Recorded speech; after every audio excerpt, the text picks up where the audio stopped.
lawmakers, partner, tinuliksa itong PDEA leaks na hearing. Oh, so, diba, sabi nga ng mga ibang lawmakers, para bang, bakit hindi mo, parang ikaw yung sumisira sa reputasyon ng ahensya ng gobyerno. Yun PDEA. lang. Tapos versus kay Jonathan Morales. Diba? Parang, paano na paniniwalaan ng mga tao yung sinasabi ng PDEA kung ikaw mismo taga-gobyerno ang sumisira dito. Yun lang. Yun Mabigat, yun. Attorney Claire. Diba? With what happened during the hearing, it's one man's word against a system that, you know, we have confirmed that the PDEA leadership has confirmed is electronic. Diba yung PROVIS ba yun? Yung larger records or operations for this, yung IMS system nila, kung saan nakita nila na naipakita nila na hindi pwedeng singitan at may serialized yung number niya sunod-sunod. So kumbaga objective information yon.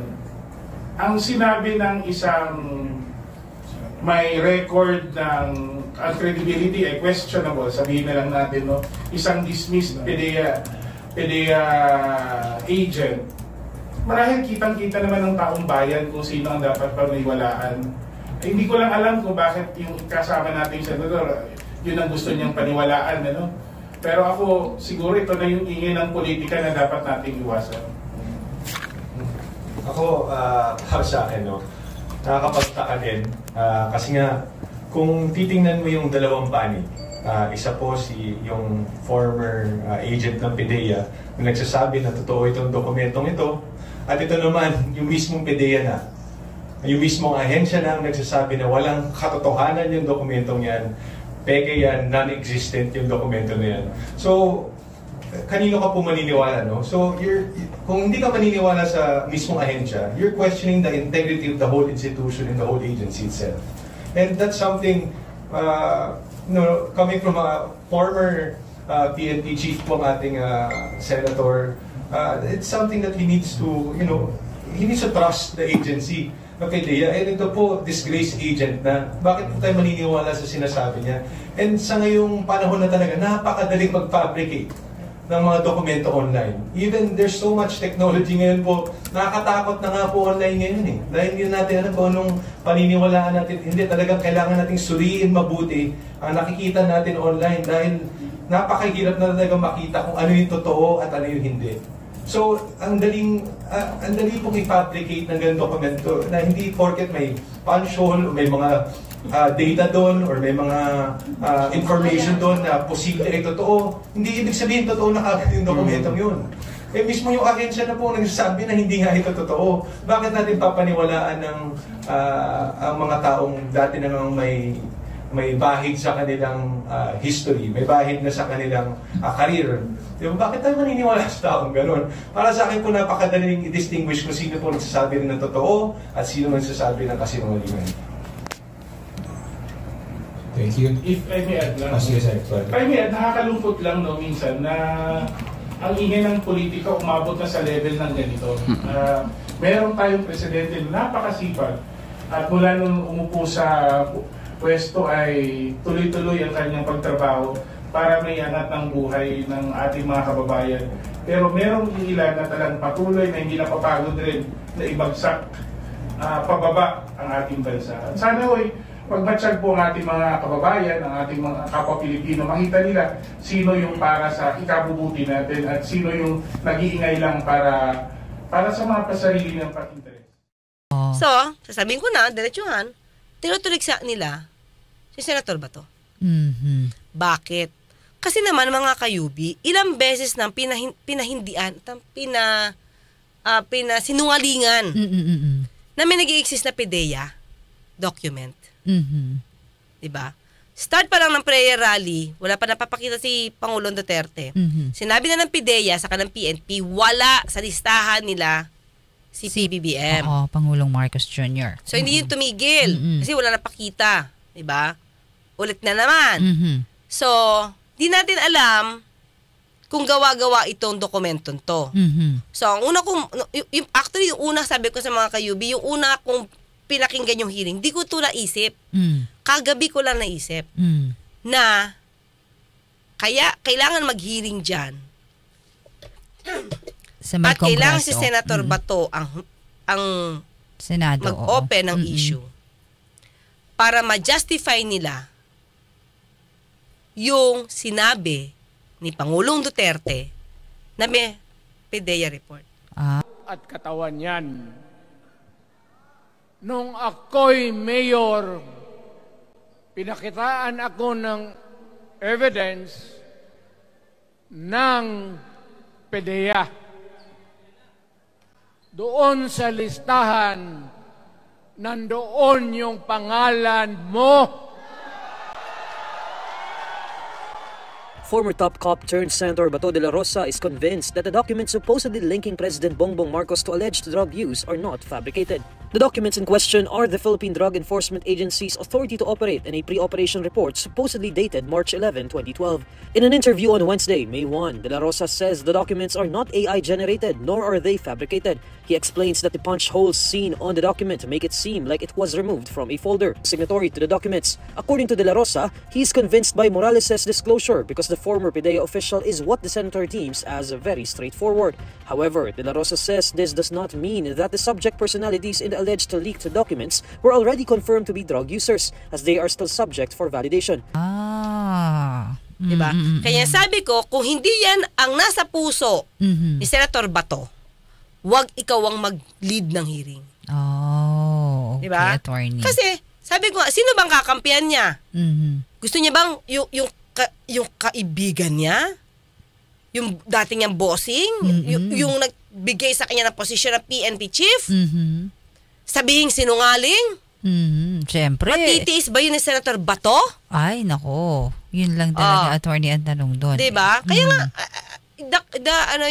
yung neutrality, yung impartiality ni Senator Bato, questionable sa hearing na to.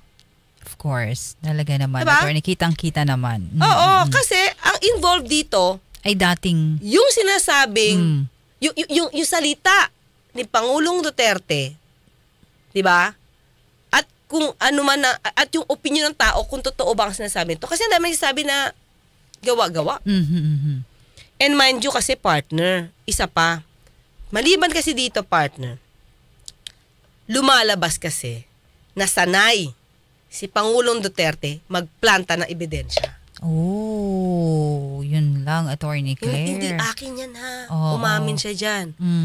I-start nila. Ito ha. Oo. You should try to analyze. Analyze. Sinabi ni Pangulong Duterte, ito panahon pa ni ni Laila de Lima to ha. They would first create or establish an intrigue. We first planted the intrigues so that we would know where they were from, where they came from. Wow. Gagawa muna sila ng intriga. Oo. So like this, hindi ko sabing hindi totoo to. But this is definitely an intrigue. The PDEA report. That is not. But we know at the start what we planted the intrigues there. I am just as, not really. I've learned a lot during my prosecution days. We planted evidence. Diba? So ngayon, siguro ang sinasabi kasi ng ibang lawmakers against dito sa hearing ni Senator Bato, nagsalita na ang gobyerno. Oo. Ahensya ng gobyerno. Hindi once, not twice, a lot of times. We are reading the official statement of the Philippine Drug Enforcement Agency that the President Ferdinand R. Marcos Jr. was never in our watch list. The Philippine Drug Enforcement Agency categorically states that President Ferdinand Romualdez Marcos Jr. is not in its watch list, contrary to the statement of former President Rodrigo Duterte. On the part of the PNP, sir, we have not seen any document or list na nandun po ang pangalan ng ating presidente. Na hindi yan parte ng dokumento. Diba? Ng PDEA. PDEA mismo. Kasama pa kayong PNP. At nadinig ko noong nakaraang araw, partner, itong si nakalimutan ko word. Dating PDEA chief, Santiago. Dionisio. Oo. Santiago. Di ba day chip? Siya mismo, sinabi niya walang dokumento. Yun naman pala, Attorney Claire. Tatagdagan mo na. Sa listahan, nag-usap-usap kami ng mga dating PDEA. Yung Deputy ko, si Jerry Carlo. Hindi naman, wala kami alam na listahan. Meron listahan, pero may kategorya. Pinabalidate siya. Bago pa ipasok sa permanent list, i-validation niya. Meron tayong mga law enforcement. Merong PDEA, merong PISAP, merong police, at Coast Guard, alam ko meron na. Lahat ang intelligence yun ang unfolded sa kanang-other nandyan, hindi ka mapapasok sa permanent list kung wala kang validation. Ang alam namin wala. Bakit ngayon kailangan patulan ni Senator Bato itong papel na sa social media lang lumabas? Yun nga ng question doon, Attorney. Diba? Kung talaga interested ka sa katotohanan, Senator Bato, diba? Ang una mong gawin, kung neutral ka, kausapin mo yung PDEA. Bilang pulis, siguro iaalaw ka naman nilang tignan yung records. Diba? Kesa i-expose mo yung Pangulo natin sa ganitong klaseng usapin. Na ikaw na mismo nagsabi na kung totoo na merong interview lang, partner, hindi pa yan masasabing totoo. Ikaw na nagsabi. Alam mo sa utak mo, Senator Bato, na mahaba pa ang patutunguhan nito. Bakit kailangan mong iset ito for hearing? Ano ang motibo mo? Yun ang tanong doon, diba? Attorney Claire. Anong motibo mo? Oo. Diba? Hindi ko sa pinagtatanggol ang Pangulo, partner. Na ano lang naman, tama lang naman, Attorney Claire, na ipaliwanag mo. Diba? Kasi halatang halata eh. Yes. Ang sa akin siguro ganito, hindi ko to sinasabi para lang ipagtanggol yung Pangulo. Hindi ako blind follower, partner. Ako more on ano yung tama, ano yung mali, ano yung nakikita ko at nararamdaman kung dapat hindi. Diba? Sabi ko nga, habang pinanonood ko to, nandoon yung thinking na grabe si Senator Bato. Hinayaan niya na magsalita yung PDEA, ex-PDEA agent, na parang siya yung kumukumpas ng hearing. Ha? Siya yung kumukumpas ng hearing, tapos pag tinanong niya, iwas na sagot, another topic. Tapos si Senator Bato naman ang susunod sa topic na gusto niya. Hindi niya kontrolado yung hearing. Kontrolado ng Jonathan Morales yung hearing. Yun lang, Attorney. Tapos pag tinanong niya, at hindi magaling umiwas eh. Bakit ko to alam? Lawyer ako eh. Pag nagko-cross ako, di ko yan iaalaw. Pag tinanong kita, sagutin mo yung tanong ko. Huwag kang sasagot. Halimbawa, sinabi niya ganito. Example lang, although na-discuss ko na to eh. Example ko lang kasi para matandaan natin. Sabi niya, kung hindi ito totoo, bakit, sabi niya, binanggit ito ni Pangulong Duterte. So, ibig sabihin, pag binanggit ang Pangulong Duterte, totoo na? Diba? Yan question, malaking question mark yan. O, sige na, sabihin na natin. Sabi niya, ito, binanggit niya to sa prayer rally. Na itong PDEA report na to, ibinigay sa kanya. Doon tayo sa word na binigay, ha? Buti na lang, nagtanong si Senator Bato. Binigay, sino nagbigay? Hala? Wala siyang masay. Ano sabi niya? Bisaya po kasi yung nagsasalita siya eh. Sagot ba yon sa tanong? Ang tanong, sino ang nagbigay? Ba't mo sasabing Bisaya? May alam ka, di ba? Ang lakas ng loob mong magsabi na ito may binigay sa kanya. Ha? Siya nagsabi, ibinigay ito kay Pangulong Duterte. O sino? So saan ka nagre-rely ng kwento mo? Dapat may basihan, Attorney diba? Claire. Tapos bigla kang lalayo kasi Bisaya po ito eh. Anong kinalaman? Diba? Ang dami. Ito, partner. Sabi ko, itong ano ko po, yung dalawa ko ng na vlog, na video. Ito po talaga. Kaya lang, habang nagsasalita ako, naaaral ko kasi lalo. 'Di ba? Pag inisip mo, pag kinross-examine mo to, bagsak to. Sa akin sa akin. Ikaw, abogado. Siyempre, Attorney Claire, yan ang diba? Sa akin. Trabaho. Unless, mabibigyan niya ako ng magandang sagot. Bigyan mo ako ng magandang sagot. Kaso, huwag mong iwasan. Kasi babalikan kita dun. Diba? Anong sabi niya? Pag ako ay gumagawa ng papel, tinitip ako. I see to it na yung mga tao na kasama ko sa opisina, ilalagay ko pangalan ko. Ay, ilalagay ko yung pangalan nila. Nandito si Jenny Pahilanga, habang ako ay gumagawa nito. Samantalang, nung binasa yung statement niya, partner, wala siya nilagay na pangalan. Nako po. So, ang dami-dami inconsistencies na hindi nga tinanong ni Senator Bato. Kaya ngayon, ito, sabi ng mga ibang lawmakers, sinabi na makailang beses na hindi ito existing. Bakit mo pa iginigiit? At sinabi pa niya, nag-iwan kasi siya sa tao, ito si Senator Batoy, nag-iwan ng impresyon na that document, na wala pang hawakan, di pa nakikita original Di pa nakikita original. At dahil lang may butas ng puncher, authentic na, totoo na. Hala, sa akin lang, Senator Bato, kung ganyan, kababaw, yung pag-analyze mo ng case, di ko alam ba't ka naging PNP chief. Yun lang, Attorney Claire. Diba? Kasi kung magre-rely ka, dahil binutasan ng puncher, yung papel na yan, dahil may marka daw ng puncher, actually wala siyang kopya. Doon lang sa photocopy, may butas ng puncher, authentic na. Pwede ko naman gawin yan kung gusto ko mameke, lalagyan ko lang ng butasan ko yan. Authentic na sa'yo? Ang babaw.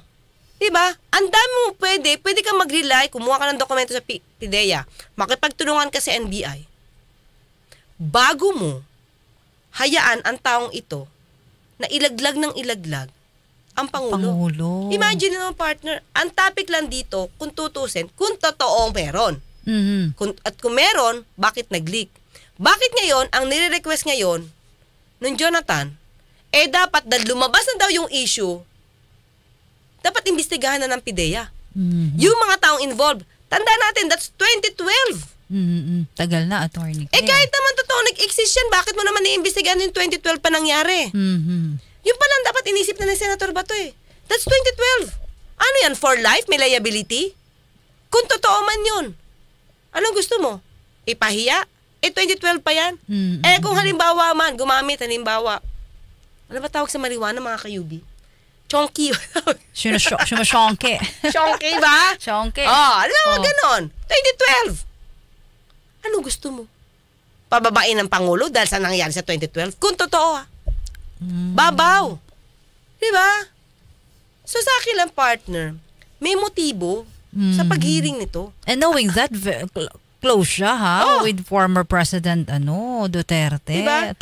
Talagang pinagtatanggol yan ni Senator Bato. Kaya ang sabi ng iba, may minamadali ba kayo para sirain si Pangulong PBBM? At pag sinira nyo na sinira, sino magwawagi? At pag napatalsik nyo, di syempre si VP Sara. Ano ba apelido ni Sara? Duterte Carpio. Diba? Wala. Mas known siya for Duterte. Diba? So, minamadali ba ni Senator Bato? Alam mo, dapat hindi ka sana pumatol dito Diba? Kung meron kang, kung gagamitin mo yung brains mo, gagamitin mo yung puso mo, gagamitin mo yung pagiging neutral mo, kung neutral ka man. Ano dapat ang kanyang ginawa? Pinatulan. Wala, di niya pinatulan. Kasi hindi ito pinapatulan ng mainstream partner. And I think, sabi nga nila, maybe the agenda is to put these things, this issue, sa mainstream. Dahil hindi siya pinapatulan. Pero kung ang nanonood ay isang katulad ni Attorney Claire, kung ako nandoon, iko-cross ko siya, hindi ko hayaang ilipat niya yung issue nang hindi mo sinasagot. Sabi mo, binigay. Paano mo nalaman binigay? Sino nagbigay? Saan mo nakuha yung issue na yan? Saan mo nakuha yung kwento na yan? Di ba? Sabi mo, kaharap mo, sinusulat mo pangalan, ba't dito hindi mo binanggit? Di ba? Ba't hindi mo binanggit? So, sabi ka ba ng totoo o hindi? Ba't ang dami mong inconsistencies? Ayun. Especially, di ba, sabi nga nila, ako kasi ayoko nang take upin masyado yung mga kasong kinapasukan niya. Kasi ang dami para to question the credibility ng tao. Ang daming binaksak ni ni General Lazo ng mga cases niya. It's all about extortion, false testimony, bungling, mga tipong ganun. Ako ayoko kasi kahit sabihin mo maraming kaso, kahit isang kriminal, he can tell the truth. Of course. Kaya hindi ko siya masyado ini-issue. Kaya nilagay ko lang dyan kasi in-issue nila. Pero tingin ko, hindi ako masyado magre-rely dyan unless perennial liar talaga siya. At yung pagiging liar niya, kumikita siya. Yun lang, Attorney Claire. Diba? Pinagkakakitaan. Pero hindi ko sinasabi, pero kumita siya. Ikaw, Attorney Claire, alam mo if the person is telling the truth or not the way, di ba? Pag magsalita siya, di ba? Sabi mo, pag umiiwas kasi sa sagot, pag umiiwas siya sa tanong, na diretso na yung tanong at hindi mo masagot, ayun. di ba? Una siyang tinanong, ano ka pala, na-dismiss ka, hindi mo alam? Diba? Hindi mo alam na na-dismiss ka, bakit sumusweldo ka ba? Hindi mo ba, sumusweldo ka ba para hindi mo malamang na-dismiss ka? That's the, diretsong tanong Anong sagot niya? Hindi niya sinagot yun, partner. Iwas siya. Nakapag-submit naman po ako lahat ng mga requirements ko para sa PIDEA. Hindi naman siguro ako hindi naman siguro ako mabibigay yung mga clearance kung tanggal ako. Diba ang layo? Ang tanong dyan is, sumusweldo ka ba? O hindi na? Kasi sinasabi niya, nila General Lazo, niloko niya yung PIDEA. Dahil di niya sinabi na natanggal siya sa PNP. So, nung natanggal siya sa PNP, di siya dapat tatanggapin ng PIDEA. Yun. Attorney Claire. Diba? So, paano mga kayubi? Yan. Maraming salamat po. Happy weekend sa ngalan po ni Partner Radyoman Rod Marcelino. Happy birthday, Kuya Rod. Ako po si Radyoman, Jenny Pahilanga. Ayan, hanggang sa muli, hanggang sa Lunes, magkita't magkarinigan tayo. Ako po sa Attorney Claire Castro. Ipapalalang, huwag tulugan ang inyong karapatan.